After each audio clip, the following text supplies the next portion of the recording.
Bismillahirrohmanirrohim. Assalamualaikum warahmatullahi wabarakatuh.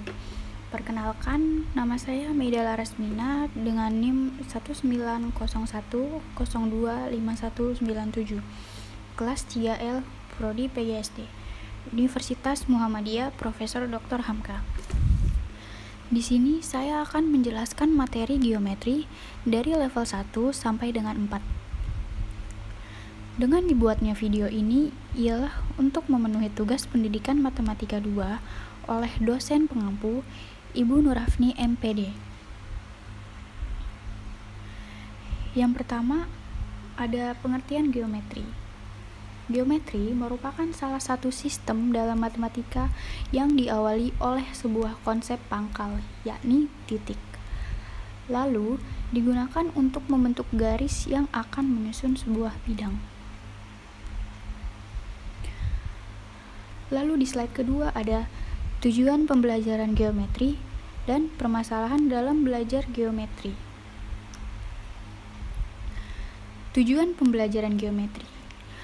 Menurut Budiarto, belajar geometri ialah untuk mengembangkan kemampuan berpikir logis, mengembangkan intuisi keruangan, menanamkan pengetahuan untuk menunjang materi lainnya, serta dapat membaca argumen matematik. Permasalahan dalam belajar geometri. Yang pertama, ada kesulitan memahami konsep dasar. Yang kedua, kesulitan melakukan operasi hitung. Yang ketiga, kesulitan memahami permasalahan dalam soal yang diberikan. Lalu yang keempat, ketidaktelitian dalam proses pemecahan masalah. Lalu, teori perkembangan geometri. Van Hill menyatakan bahwa terdapat 5 tingkat berpikir anak dalam bidang geometri. Setiap tahap menggambarkan proses pemikiran yang diterapkan dalam konteks geometri, yaitu ada level 1. Level 1 ialah visualisasi atau recognition. Level 2, analisis. Level 3, abstraksi atau informal, deduksi atau ordering. Lalu yang terakhir ada level 4, yaitu deduksi, menurut Nuraini dan kawan-kawan pada tahun 2016.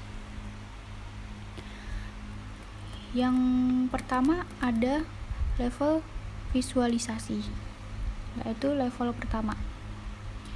Siswa hanya mengenal gambar-gambar bangun geometri dari penampilannya saja, tetapi tidak dapat melihat hubungan antara sifat-sifat ini. Di dalam level pertama ini, peserta didik hanya dapat memberitahu bangun-bangun datar dengan menyebutkan warna, tidak pada bentuknya. Misalnya, persegi itu yang warna merah dan persegi panjang yang berwarna biru. Lalu yang kedua ada analisis. Siswa dapat menentukan sifat-sifat suatu bangun dengan melakukan pengamatan, pengukuran, eksperimen, menggambar, dan membuat model. Meskipun siswa belum dapat sepenuhnya menjelaskan hubungan antara sifat-sifat tersebut. Jadi, di level ini, siswa dapat membedakan antara persegi dan persegi panjang. Gimana sih perbedaannya? Kalau persegi itu, semua sisinya sama panjang. Tapi, kalau persegi panjang, dua sisi sama panjang.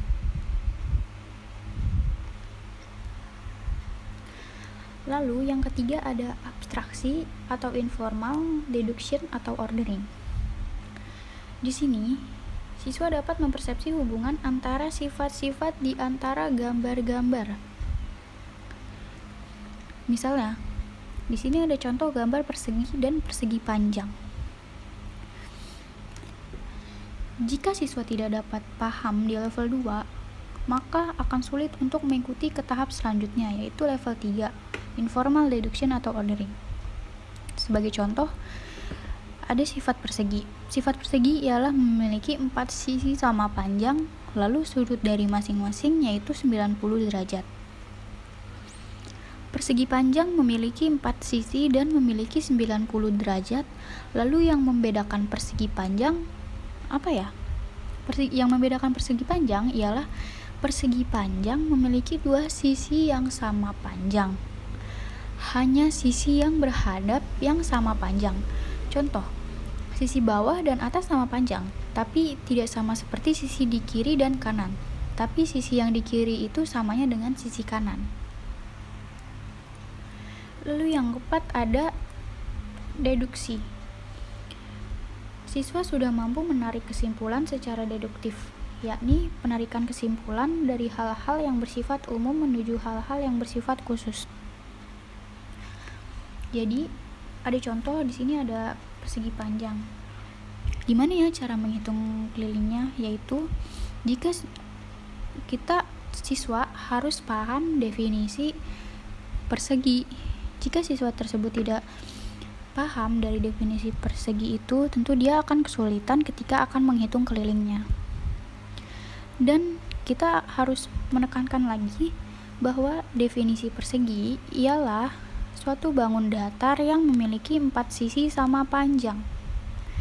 Jadi, jika ingin menghitung kelilingnya, sisi bawah ditambah sisi atas ditambah sisi kiri ditambah sisi kanan, atau 4 kali sisi, karena sisinya sama panjang, jadi 4 kali sisi. Selanjutnya ada tahapan pembelajaran menurut Van Hill. Yang pertama ada informasi. Guru dan siswa terlibat dalam percakapan atau diskusi. Yang kedua ada orientasi. Guru memastikan bahwa siswa menjajaki konsep yang spesifik. Yang ketiga ada eksplisitasi. Guru mengenalkan istilah matematika yang relevan. Yang keempat, orientasi bebas. Siswa menerapkan hubungan yang sedang mereka pelajari sendiri mengenai topik memakai bahasa sendiri. Lalu yang terakhir ada integrasi. Siswa membuat ringkasan dan mengintegrasikan apa yang telah dipelajari.